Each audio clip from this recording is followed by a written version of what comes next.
O sea, el erotismo, la religión, la muerte, Pero todo. el además para él, fetichismo. Simón casi, yo creo que me encantaba ese personaje porque él lo trata como un personaje como que tiene una realidad exterior. A él le cae bien Simón del Desierto. Sí, sí. Y luego el antagonista que le inventa, que es el diablo, es un diablo muy simpático y muy travieso, porque realmente es un diablo que lo que tiene es celos de Simón.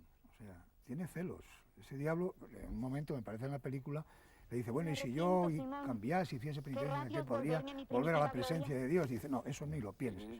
Entonces sigue haciendo... O sea, es un diablo envidioso, es como la caricatura, digamos, la contraposición del inocente Simón es este diablo, digamos, un poco La verdad travieso, ¿no? es que en esta película yo creo que tan llena de carencias económicas, ¿no?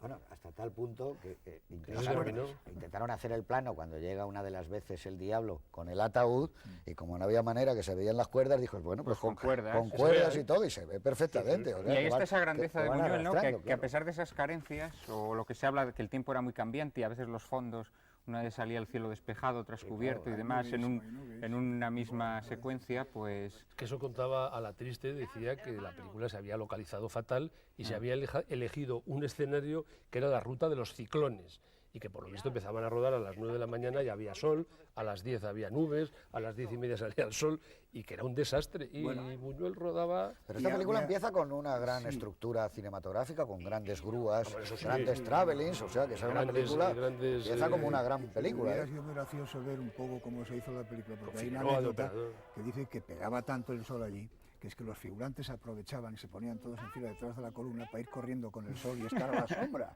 porque es que no había manera de refugiarse. No, además, es que Figueroa, que era un operador muy minucioso y muy esteticista y tal, lo que tuvo que sufrir Sí. con esos cambios de luz, las nubes, que había nubes, que no había Había que nubes, y luego, claro, con esos planos con esas grúas mastodónticas, esas especies de practicables inmensos, y si hay fotos de rodaje que se ve que había muchísimos arcos.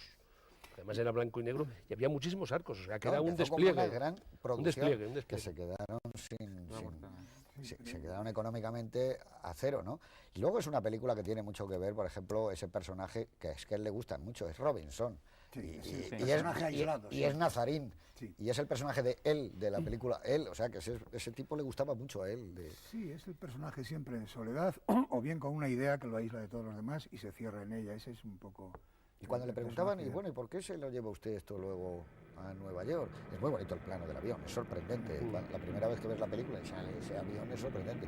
Y luego sale una parte de Nueva York, yo no sé si es exactamente donde estaba el MoMA, donde él trabajó, pero hay una parte de Manhattan que sale al principio, en medio de los rascacielos, que yo creo que debe ser la zona donde él estuvo trabajando, cuando él trabajó en el Museo de Arte Moderno, ¿no? Él estuvo trabajando Sí. durante un tiempo. Que Y dice que por le eso se echaron lleva- por culpa de Dalí. Sí, eso dice, que le delató. Que le delató Dalí y lo echaron. Creo que conviene puntualizar que en la película quien gana es el diablo, ¿no? O sea, el que triunfa es el diablo. Bueno, depende, porque se queda con aquel ruido para Buñuel, las pero guitarras yo creo que para Buñuel eléctricas. aquello es el porque infierno. parece que ellos el Sí, infierno. pero, eso es el pero infierno. dice, pero tú te quedas aquí ya para siempre. lo que pasa es que ese condena. infierno de Y Buñuel- hay un grito de alegría del diablo cuando se pone a banda, que es el último grito de la Pero película. ese infierno de Buñuel del año 65, que es esa discoteca Supermoderna y que supermoderna, ahora- visto ahora, te parecen una pandilla El infierno. de Se niños parece el burgueses infierno. Pero no- haciendo un guatequillo. Pero como dice Antonio Jiménez Rico, no por el ruido, sino por lo aburrido.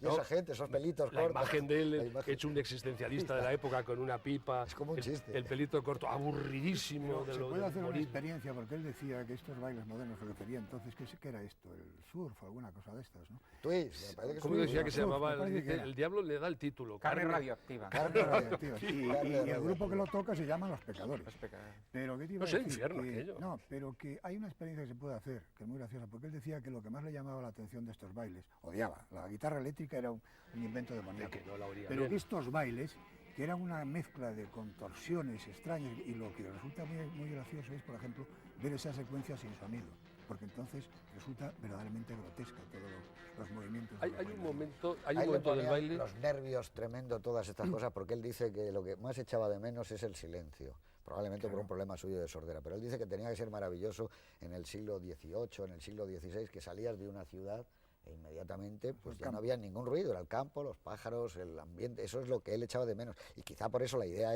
su idea del infierno es un tío con una guitarra eléctrica, unos ruidos y unos gritos.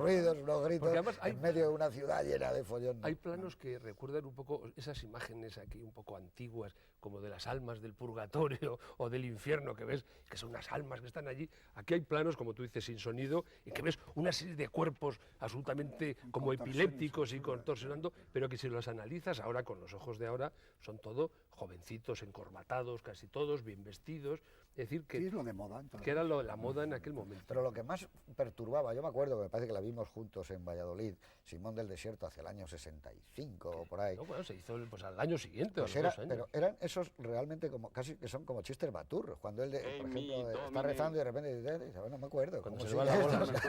Bueno, y lo de Trifón, terrible. Este monje endemoniado, viva la hipóstasis, viva la apocatástasis, luego dicen, muera Cristo, y unos dicen, muera, otros viva, ya se han armado un lío. Eso es lo que más la gente aquí de iglesia les atacaba, o esas otras cosas que decían, es muy bonito esto de bendecir, a ver qué podría bendecir ahora, todas esas cosas. También conviene señalar quizá que él había pensado rodar toda la película en latín. Los monjes y todo estos hablaban en latín, porque le decía que era una lengua hermosa y quería verla en el cine y tal.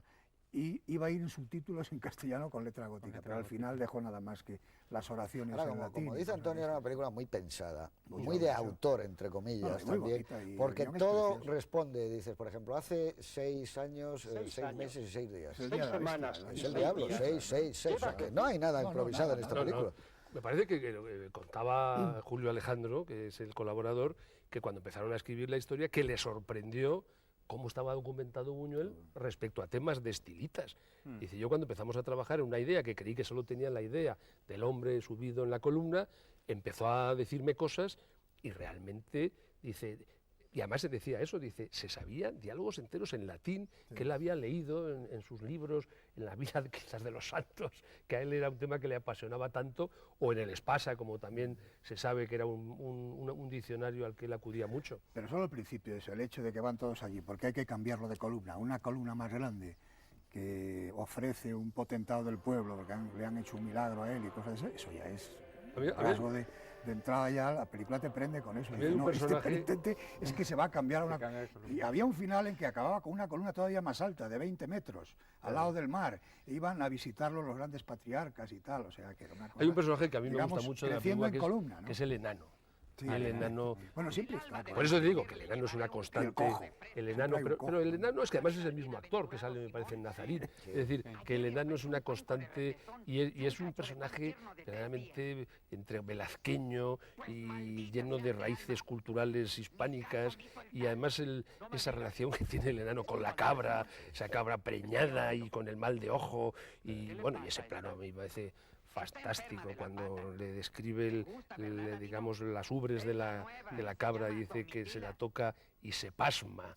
A mí ese momento me parece de un... Sí, es muy español. Yo creo que además que es que el gran mérito de Buñuel, y creo que es algo que de lo que deberíamos aprender todos los artistas, ¿no?, es que siendo tan español lograse ser tan universal, ¿no? Quizá hemos tenido pocos artistas que hayan sido tan fieles a esa imaginería pues barroca o sórdida, negra, ¿no? Muy del siglo de oro. Está muy del siglo de oro, y que a la vez hayan hecho posible que esa imaginería tan nuestra, tan autóctona, haya sido comprendida por todo el mundo, ¿no?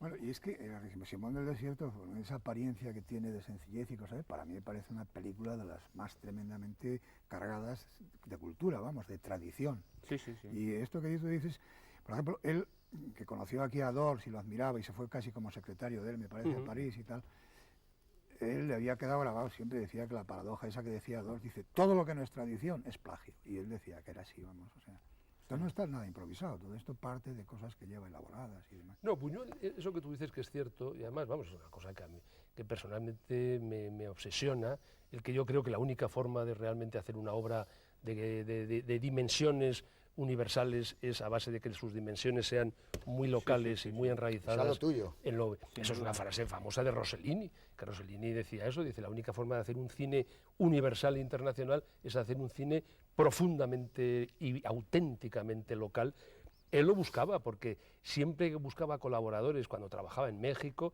era con escritores españoles. Sí. Él siempre llamaba a Alcoriza, llamaba a Julio Alejandro, a Masao, que también colaboró con él. Es decir, él siempre se rodeaba de todo aquello... No perdía distancia exacto, con su país, con su país. Luego él evidentemente jugaba a ser una especie de antinacionalista, que